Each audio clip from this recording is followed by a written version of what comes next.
Hello mga day, for today's video maadto tagliluan kay giimbitahan ta sa ako ang manghod guys para mag-fiesta sila kay fiesta man sila liluan igka June 13 pero ilang gi-advance sa June 12 mga day kay kuan man holiday nya wala man sila trabaho ana nya kung ari nila celebrate sa June 13 duty man sila ana so mao na lang gipili nga adlaw para celebrate sa fiesta sa liluan naguna-una dyan sila nga na sila excited so na guys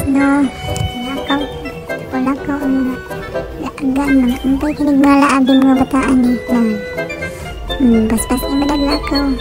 ang sila manindot ang view kay kuan mga green grass kaayo ako kauban dire si Jesly o si ako ang tulo ka anak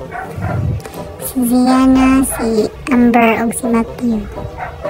Ano siya no? Mahinay ang lakaw. Muna ni guys, nilayog na nila ang baboy guys. 81 kilos 14 dako So mauna na nakasugod sila o luto alas 4 na sa hapon. So mauna nagabiyaan gidin taon guys o kaluto. Nya while naghuwat sa kaon ang mga bata nag-tiktok lang sa niya ako ang baby girl diha nagdiyan-duyan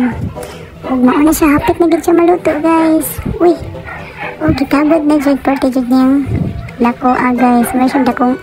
dinosaur ug mauna mga tag-iya mga gwapo-gwapa kaayo mauna siya atong tilawan ang panit porting dako diba mas bugat pa na nako guys tilawi pangga